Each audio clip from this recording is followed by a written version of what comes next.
Um, so yeah, I'm excited to talk about this topic because I think that it's such a central part of the gospel and of what it means to be a Christian. And we don't always, or personally, like I don't always center my ideas about this um when I think about like what it means to be a Christian. And I'll get into that a little bit more. So first I'll start off with, let me put this lower. I want to go around and ask everyone on the call, can you think of a Bible character that endured stress? Oop. And I'll start with Adrian.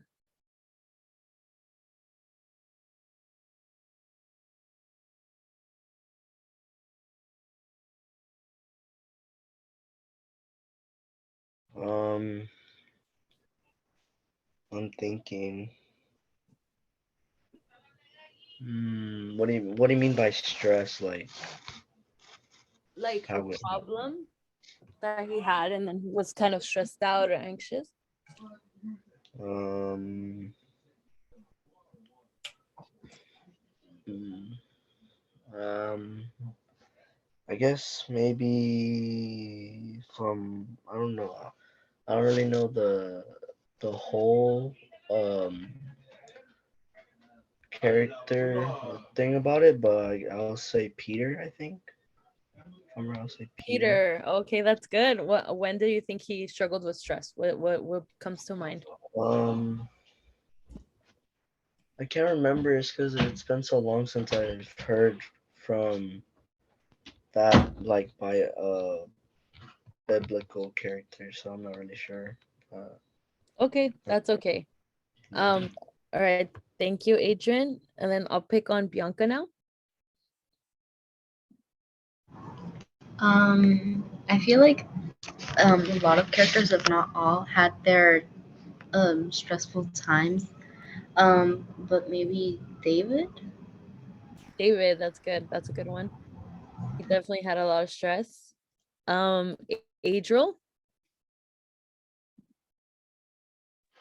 One example that came to mind is Abraham and Sarah, like in I guess like the beginning of like the famous story, where they were struggling to have a child, and then like um he even committed adultery and all that. I guess that would be an example. That's a great example. And that's so true. They were anxious for a long time, waiting for God's promise to come true. Um, Nathan, would you like to go next? Yeah, a good example that I could think of is probably Moses, and mostly because I could imagine um, the pressure of being the one to lead is the Hebrew people out of Egypt must have been a lot, and especially trying to get them all there.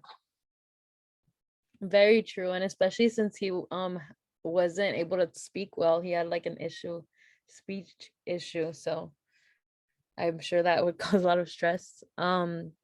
Emily, would you like to share? Yes, so the one that comes to mind is Hope, because he lost everything, and I don't know, the one thing that would have caused a lot of stress was when he had that thing with his flesh. So just because I don't like pain, I could only imagine his stress from experiencing that pain. So forget the mental. Me is more physical pain. Like that's the one where I know I get stressed. So I could think that's very stressful for him. So So true. It's like inescapable stress. You're right. Like physical pain is, it will bog you down. Um, yeah, but Job definitely is a great example of someone who endured a lot of stress in his time. Josue, would you like to share? Hmm. Someone in the Bible that endured stress. Hmm. Probably Joseph. Because of like even though his brothers were like treating him badly, he still was the same person. True. Very true. And what a story of overcoming too. So yeah, all of those characters are really good examples of people that endured stress. And I just raised this question just to show that you could pretty much bring up almost any character in the Bible. Like literally every character is just like conflict and then resolution.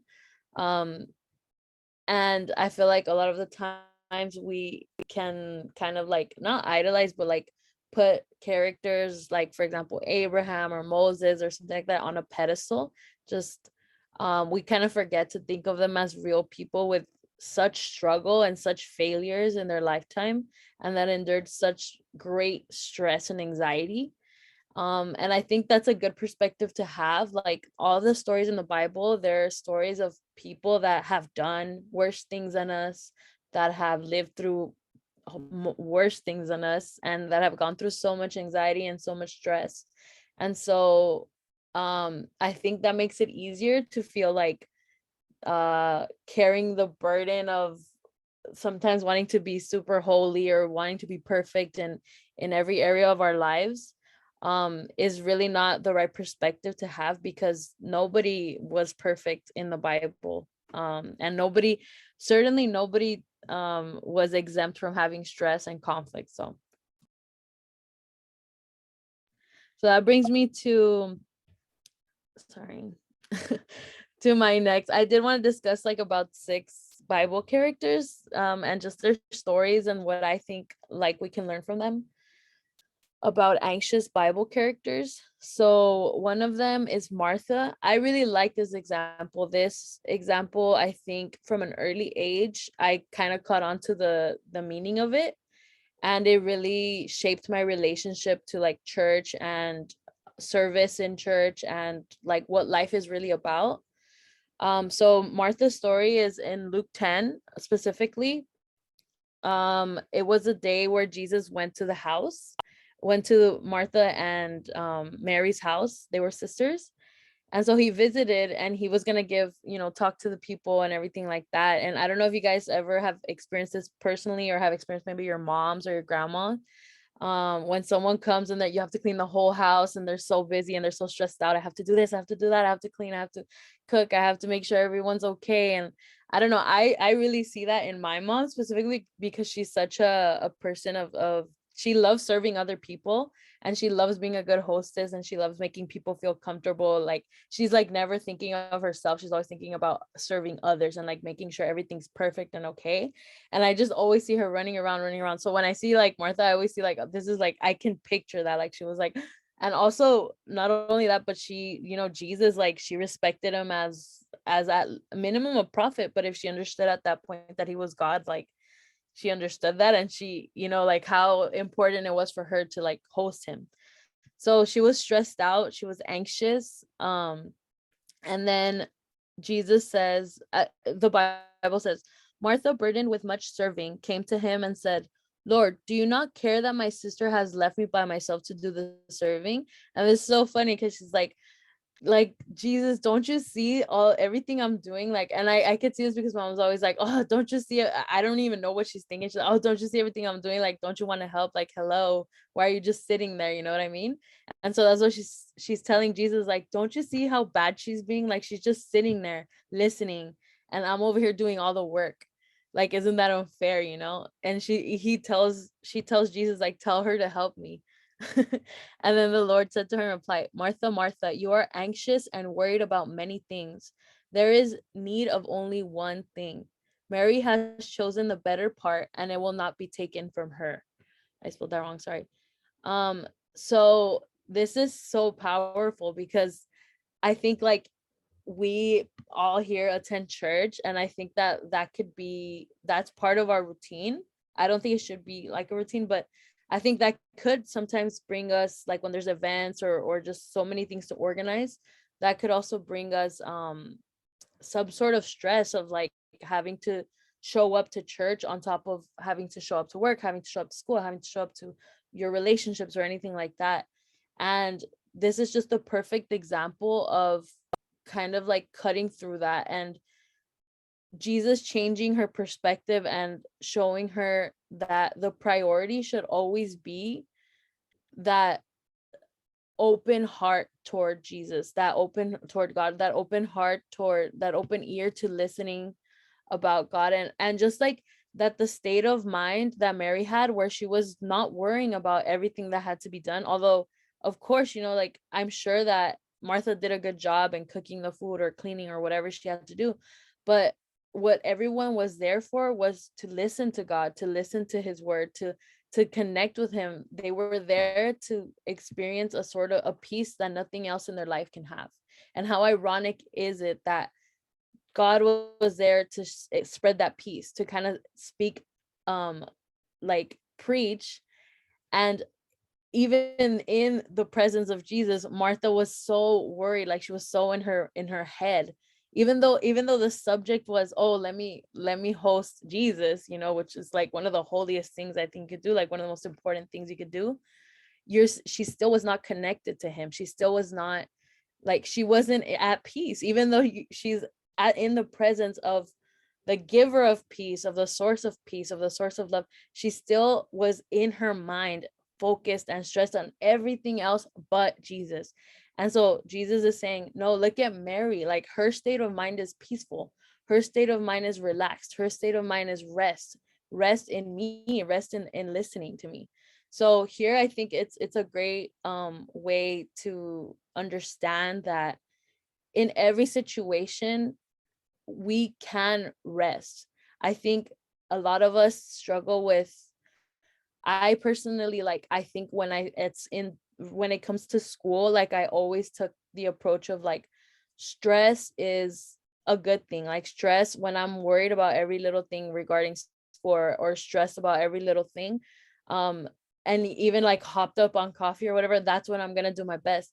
But that's not true, because it's when we are at peace and when we're calm, we do things better, and we're more patient. When I'm so like anxious or so stressed out or moving at a million miles per hour, I'm a little bit more sloppy. I'm not as clear-minded. I'm not as patient with people. And I think, like, that just, like, you could keep expanding that so much, but I think the point here is that we see literal God telling someone that you don't need, what matters is not, of course, our works matter, but what matters the most is to be at rest in him, to be open to him and connecting with him at all times. And Mary, even though of course I'm sure she wanted everything to be well done too, she knew that that was the most important. So this is like about prioritizing God. We always hear God, if you put God first, everything else falls into place. And that's true here and in every circumstance. So I really like this story of Martha, and I think, like, there's a lot to learn from what Jesus says to her. And he literally calls out, you're anxious and you're worried, like, stop being so in your mind about these things. And then another one is, does anybody have any comments or questions before I move on about Martha? Can anyone relate to her? I'll call on Bianca.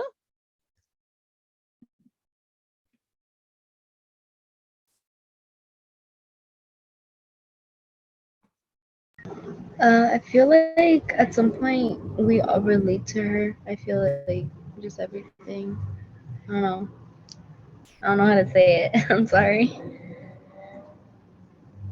That's okay. Okay, yeah, that I agree. I definitely relate to Martha. And I feel like I see people that kind of fall into that prioritizing service or prioritizing everything else before what actually matters, even within church. Another one is Job. So that was mentioned at the beginning.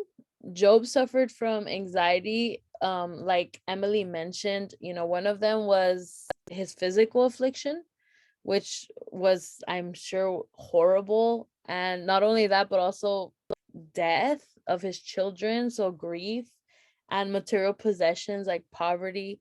I think he experienced like every single form of anxiety. I feel like I would be, he was literally on the street, so he's like a great example. His story, if you read it, it's probably like the best to read when we're feeling down, and it's like you could see like he's going through so much more.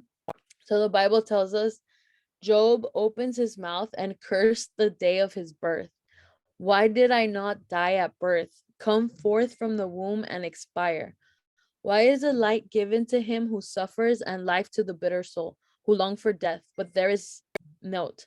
They exalt when they find grace. I am not at ease, nor am I quiet, and I am not at rest, but turmoil comes. So he's literally calling out on God and just saying, just kill me. Why did you even let me be born? I personally have never experienced this level of anxiety, but I know a lot of people, anxiety can sometimes lead to depression, where you can't ever, you're so anxious that you're never at peace, that you don't find the joy in living anymore. I do like feel like a lot of people have experienced this. Depression is a big thing among youth and among people in school. When I was in college, one thing that really marked me was this one kid. He trigger warning, he jumped off the engineering building because he was so stressed out about his grades. Like he I think he was gonna get like a bad grade or something like that, and he passed away because he was just that stressed out consistently that he couldn't find any joy. And I think that, like, being close to it marked me so much, because it just kind of like set into perspective, like, no matter what amount of pressure, life is always the most precious. And I understand that circumstances in life can sometimes get to that point where you feel where people may feel, like they literally just don't want to live, like there's no point in living anymore. But that's just such a demonic and dark place to be. And here we see Job, such a person close to God, feeling this way. Like, I don't want to live anymore. I want to die. He's like, I long for death. Because why? Because I'm never at rest. I don't find peace. Even though he knew God, he still didn't find peace because of how much pressure he felt, and how much pain and how much suffering he experienced, in his lifetime. So throughout the whole book of Job, he's going through it, and at first he's not, even though his friends come and ask him, hey, just curse God, or his wife comes and asks him, just curse God or whatever. He doesn't at first like want to doubt God, but his situation gets to the point where he just literally calls out to God, like, why are you doing this? Like, I don't understand it. And I think this is a great point. And then he accuses God of being the cause of it in a way. But then God talks to him and he shows him, that's such a beautiful chapter. He shows him the way the earth was created. He shows him the creatures of the sea. He shows him everything about the world. And he tells him, like, if you didn't create this, if you're not God. He's basically telling Job, like, you're not God. Like, how could you understand my plans? How could you understand what I'm to do? God is basically calling out for respect for him. Like, I think that there was a plan there, that Job, even though he was so faithful, that he come to that point of pressure where he broke, where he needed to ask God, like, why? Like, so that we can know what God's answer is to that. And God's answer to that is that he is sovereign, that he has everything planned out. He made the fabric of our reality. He made time. He made everything. So for us to question him is, in a way, we can. I mean, you can be open with God. You can ask him anything. You can tell him anything. I'm feeling this way. I don't believe this or anything. But just know that, like, when it comes to understanding his plans, we're not always going to be able to. Sometimes we will in hindsight, but we can't see anything from his perspective. And I think that's what God was trying to show Job. He did endure. I mean, he didn't kill himself or anything like that. He didn't curse God, but he did question him. And so I think that this shows us that we, always have to trust God's plans, that we can't see what he has planned for us. We can't see how one thing that maybe we think is good right now and is getting taken away from us, how that's going to be a bad thing in the future. We, sometimes it could be like a partner, like maybe they are going to be very abusive towards you, and but in the moment you're so in love, and maybe God wants to cut that partner or that friend off, and in the moment you don't understand why, things happen. Or the same thing with like anything bad that could happen to you, like anything that you really really wanted, and then it was taken from me. And that could even be a child, that could even be a parent, that could be, grief. Like sometimes that is a huge source of stress in our lives, and we don't understand in the moment why it happened, or what, like maybe they were such a good person and they didn't deserve what happened to them or something like that. But God knows everything, and I think that's the what I get from this story from Job, is that God, not only he will comfort us and he will, restore us like the way he restored Job. But I think the point of us going through that suffering, or like just like Job was so that we understand that God's plan is greater, and that he is sovereign, and that he has good plans, and that he knows everything, that he's all knowing. Another one is Jonah.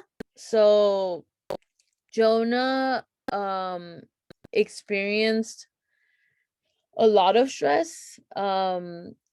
He when he finally went and preached to Assyria, there was a continual threat to Israel's existence. Wait, sorry, this is, yeah. And then he hoped this threat would disappear in their destruction.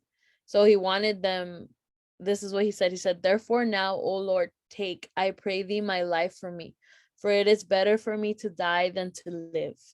So the truth is, Jonah could have rejoiced in the forgiveness extended to the Ninevites, but his self-pity blinded his eyes to the mercy of God. So here, Jonah kind of like didn't want God to forgive this island or these people, because he just thought like, why? I don't know. He felt bad for himself. He didn't want to be there. He didn't want to experience the destruction. And I think this is a good example of sometimes we cause our own anxiety. We like kind of like feel bad for ourselves, and just like don't want to, we just don't want to think, we just think so negatively, and we just think like, oh, everything bad that's happened to me or that's gonna happen to me, like that's gonna be it for me. Like everything bad that's happened to me, like there's nothing better that could come from it. Just such a negative mindset and such an ungrateful mindset against others. He wasn't expressing love toward those people he was called to preach. He did it, but he didn't express love toward them. And I think God saw that. So yeah, but there you can see like he was also enduring a lot of stress. And then another one that was mentioned by Bianca, is King David. So I think he's my favorite example of anxiety. I relate to his writings a lot. Psalms, as you guys know, is all about, a lot of them are about his anxiety and how like deep and dark he felt.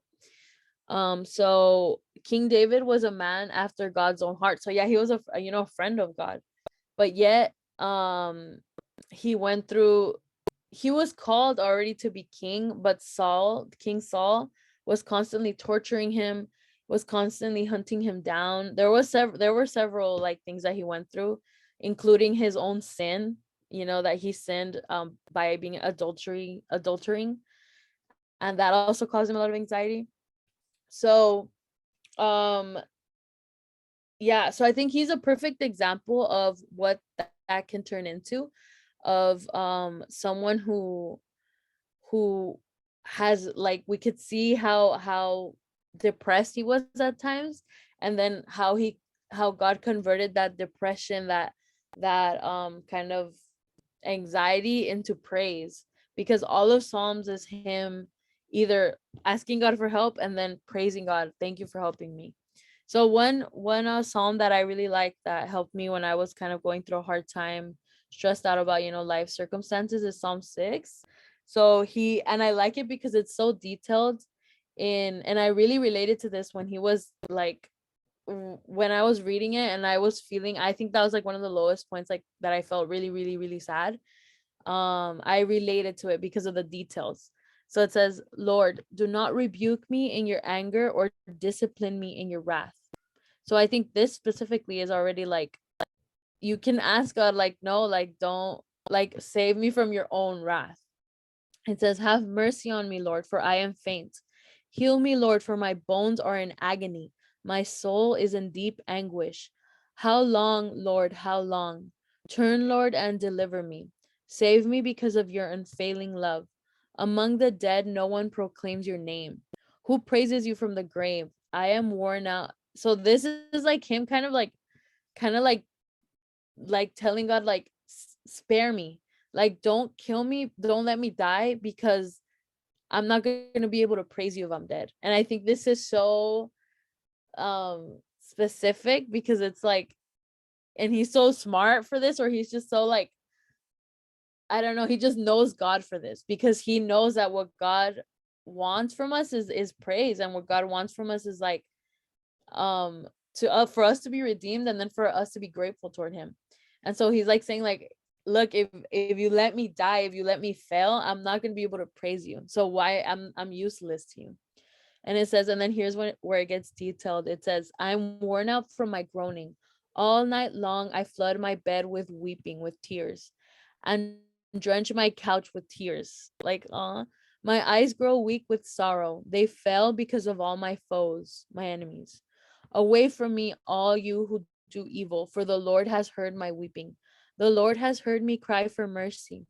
The Lord accepts my prayer. All my enemies will be overwhelmed with shame and anguish. They will turn back and suddenly be put to shame. So here we see at the beginning, he's just like at such a low point, like, I can't even stop crying. Like, I don't have a moment of peace. I don't have a moment of joy.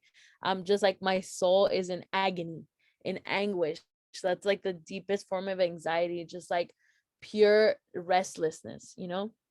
And then right away, once he finishes that part, he gets confident and he's saying, I know you're gonna come for me. God is hearing me. He's heard me. Now that I've said this, all of everything that's against me is gonna be taken down, you know? So I think this is like a great, whenever you do feel really anxious, or whenever you do feel really sad, or whenever you feel like you can't handle God's, like, the circumstances of life, this is like a great psalm to come to, just to relate to, because a lot of the times I think as Christians, sometimes it feels like we can't be sad, like we have to always be happy, we have to always be joyful. And I think that's just not the reality. Like, I think Jesus said that we were going to go through a lot of tribulations. And we see all the examples in the Bible are, it's necessary for us to go through hard times so that we could get to this point where we're talking to God in intimacy, where we're pouring our hearts out. Like, that's just the perfect time when you're going through like a hard time, a confusing time. It's the perfect time to get close to God because you have something to say.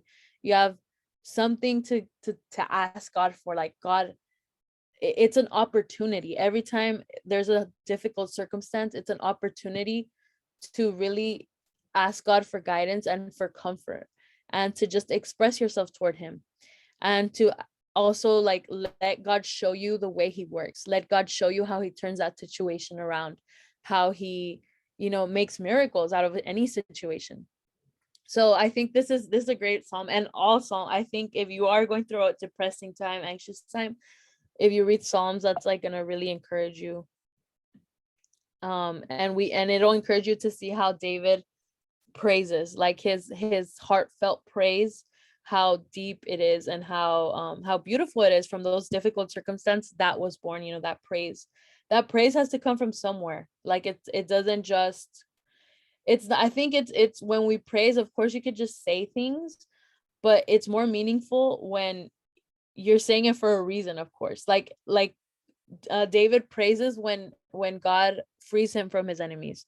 David praises before because he's like, I know you're gonna deliver me, and then after because you delivered me, you delivered us. So yeah, those difficult times are where praise is born, where worship is born, where we can see how God his grace and his mercy, and then we can be grateful for it when it's over, when he helped us, and we can get to know God, like how he really is kind, how he really is so sweet to us and so loving to us. Another one is Elijah. So Elijah grew anxious when he was rebuked while he was anticipating a moment of triumph. So Jezebel threatened to kill him, and then he ran away. And he was supposed to be leading, at that point. We could find this in First Kings 19. Here, I think we see like how another example, just like Job, like he wanted to die. It says, Elijah was afraid when he got her message, Jezebel's, and he ran to the town of Beersheba in Judah. He left his servant there, then walked another whole day into the desert. Finally, he came to a large bush and sat down in its shade. He begged the Lord, I've had enough. Just let me die. I'm no better off than my ancestors. Then he lay down in the shade and fell asleep. So I think it's just so important to notice like how much anguish these people were going through. This is a prophet. Like Elijah is a man of God, a prophet of God, someone close to God, someone that talks to God, someone that prays and worships and all that, and he just wants to die. Like his I think this all of these people like feeling so depressed shows us that it's okay to sometimes feel like life circumstances are crushing down on us. Like it's normal and it's expected, and I think it's for a reason.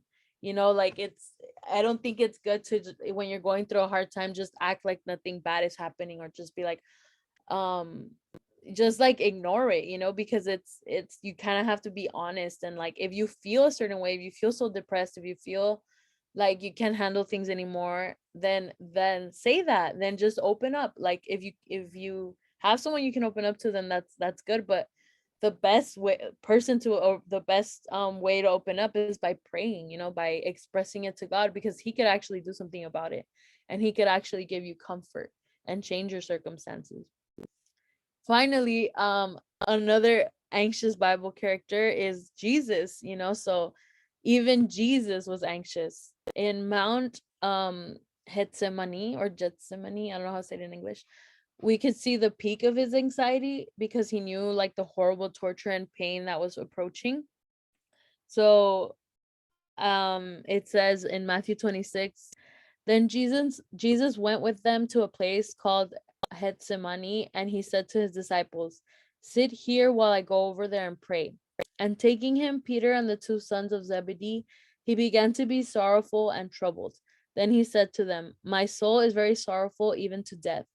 So right here we see Jesus's soul was really, really sorrowful, like to the point of death. And it says, remain here and watch with me. And going a little farther, he fell on his face and prayed, saying, my Father, if it be possible, let this cup pass from me. Nevertheless, not as I will, but as you will. So this is, I think like the peak of anxiety in the history of the world. Like he knew he was going to have to experience all pay for all the sins of all humanity. He knew he was going to have to go through physical pain, spiritual pain, mental torture. It's torture, it's not even pain at that level. And so he was so anxious about it. His soul was so sad. He was so scared, and I think this is so powerful to see Jesus, God in human form, just being scared, being anxious, like actually being a human being. Because I think just accepting like that you're anxious and scared, that is being a human being. Like he was being a human being. He wasn't being God, because he was being God, but he was just experiencing all human emotions. And I think, yeah, like if you could relate, it's so cool that we can relate to Jesus, even if in our like, I think sadness or anxiety is like one of the lowest emotions we can feel, one of the saddest emotions, one of the least pleasurable emotions of a human being. And we can relate to Jesus through that. Like God did that, came as a human, so he can understand what we feel. Like, so he can show us that he understands what we feel, and he can show us that he also went through that. So this should make us feel like comfortable opening up to God in prayer, and just like I guess not feeling so alone that whenever we go through those types of circumstances, because Jesus also went through it. And then finally, yeah, this is the last one. Peter, like Adrian mentioned, this is one of like the best examples. There was a really big storm happening.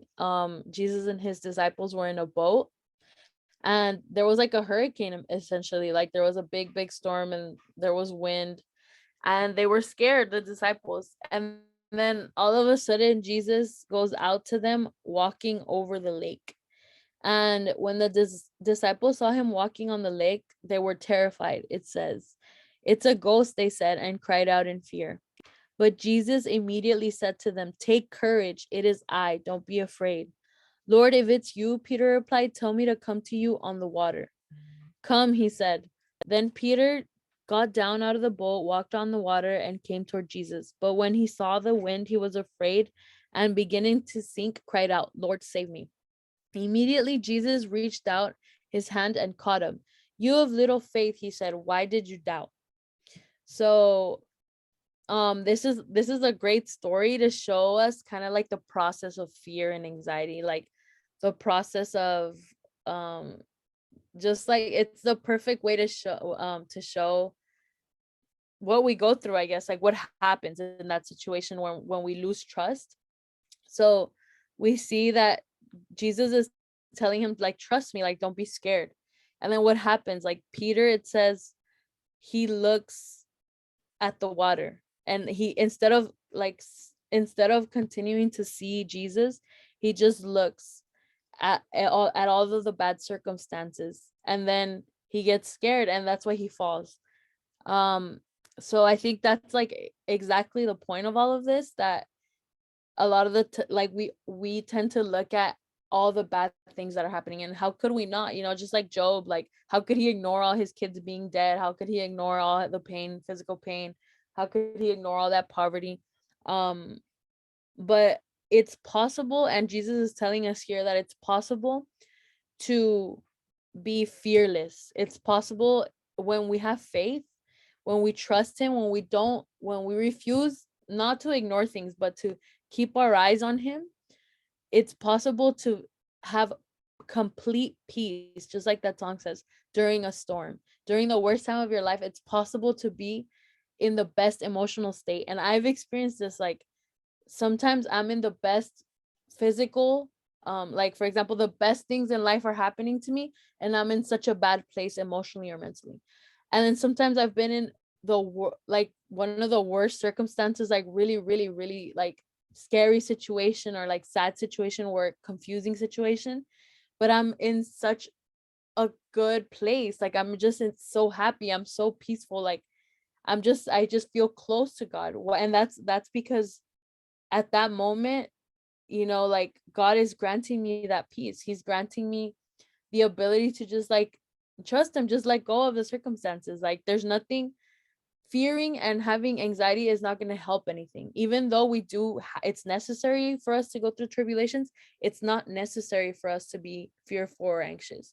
It's understandable, but when we learn to look at God, when we learn to let go of every single bad thought that we could have about ourselves, about how bad things are going, about how we're not being good enough at things, um and we learn to just look at him, and just like try our hardest to trust him, and be just be with him, and be just be close to him, and be seeking him and what he says, we could get peace. Like that's what the whole Bible, the whole point of going to church, all of that, the whole point of praise, the whole point of worship, as I was saying in the beginning, is about that. Like a lot of the times I think we just go to church, and then we're like, or maybe not you guys, but I've seen people, like they go to church, but they're just living in such a stressed and anxious state, that they're just like constantly stressed and anxious.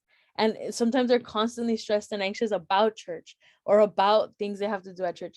And it's like, that's just the opposite of what you're supposed to, that's the opposite of what we're there for. We're there for peace. Whenever we go to worship God, or to praise God, or to pray, we're going because we want that peace. Like it's maybe sometimes we could go through circumstances and we'll pass them, and but if we didn't feel that peace of God in that circumstance, we didn't learn the lesson. Like we didn't I don't think, for me, that's not good enough, because I have God, I know of God, I know God, I talk to God, and I have access to that peace. That brings me to, um here, I'll go over here, to John 14:27. Jesus says, peace I leave with you, my peace I give to you, not as the world gives do I give to you. Let not your hearts be troubled, neither let them be afraid. So when Jesus came and then resurrected and left his spirit with the disciples, he left also peace. He knew that they were going to be scared that he was gone, physically, and he knew that we were going to go through hard situations, but he also said, here's a key, here's a key to passing every circumstance, because when we get anxious and we get scared, we make bad decisions, we make dumb decisions, we're not clear-minded, and we're not patient, you know so I think that's let me see, it's a little late, so um I'll just read to finish off. I'll just I think the main point here is number one is faith. I know you guys are starting off, maybe different season in your life, or different grade, or a different thing. Maybe you're not that stressed, or you're not that anxious. But here's I think for me the perfect formula. So it would be, faith, of course, but real faith, faith. For me, if you don't, what I understand is, if you don't let go of the stress and the anxiety and the fear, you're not having faith. When you don't let go of everything that scares you, then there's no way you could be anxious and also faithful, because when you have faith, it means that you know that God's taking care of you.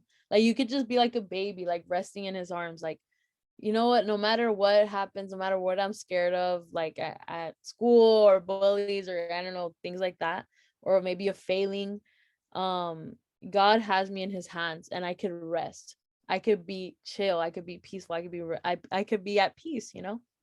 And then another big thing also is patience and perseverance. So James 1:2-8 shows kind of what the reason, everything that I mentioned, the reason for trials and tribulations, and what he wants from that. So he says, consider it pure joy, so be happy whenever you face trials of many kinds, because you know that the testing of your faith produces perseverance. So that's going to help us be strong. Perseverance means that we, through every circumstance, we're pushing, and we're just so unstoppable at some point, because you've gone through it, and it's shaping you. And it says, let perseverance finish its work, so that you may be mature and complete, not lacking anything. If any of you lacks wisdom, you should ask God, who gives generously to all without finding fault, and it will be given to you. But when you ask, you must believe and not doubt, because the one who doubts is like a wave of the sea. So here we see that whenever, maybe sometimes you're stressed about not doing well in school or something like that, that is in the Bible. It literally says wisdom and knowledge and understanding and sagacity, which means a quick mind, yeah, a smart mind. God gives that to you. All you have to do is just ask. Whoever needs it, ask. Proverbs is all about that. Ask for wisdom, because that's the source of God's fear is the source of, the fear of God is the source of wisdom. So yeah, I think I'll end it on that note. I'll end it on sorry, Ecclesiastes 3:18. I think a big theme is time. Sometimes stress and anxiety comes from feeling we don't have enough time. We don't have the ability to just do everything that's expected of us. So I think we could also find comfort in Ecclesiastes. It's all about that. It's all about how we have time for everything. It says, for everything there's a season and a time for every matter under heaven. Time to be born and time to die. Time to plant and a time to pluck up what is planted. A time to kill and a time to heal. A time to break down and a time to build up. A time to weep and a time to laugh. A time to mourn and a time to dance. Time to throw away stones and a time to gather stones together. A time to embrace and a time to refrain from embracing. A time to seek and a time to lose. A time to keep and a time to throw away.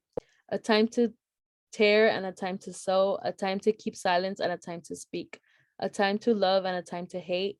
a time for war and a time for peace. So I love Ecclesiastes because of that. Like that for me, time is so scary. Like I always get anxious about I don't have enough time. Like even whether it be in the day or in my life, like time is just passing, time is just passing. But no, like time is God's, and like how it says here, like this is the mindset we have to have, the perspective we have to have, that we can be at rest, we can be at peace.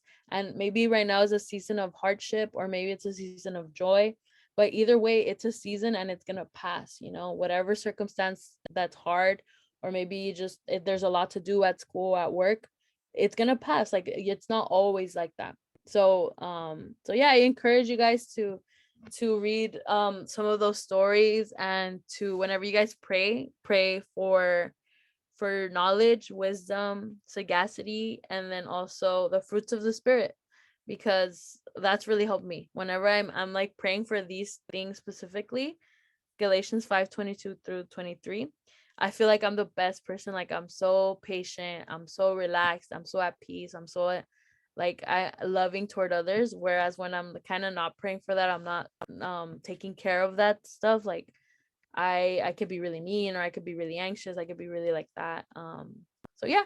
So I hope this helped you guys. And I hope you guys know that you can count on me specifically, and on the people at church. If you guys are going through a hard time, or a stressful time, or an anxious time, you can always count on us as a community to pray for you, because that's, you know, that's how God works through everyone's prayers. He like resolves circumstances. So yeah, I encourage you guys to pray for those things. And then I think we're out of time, but I'll just end it there. Yeah. God bless you guys.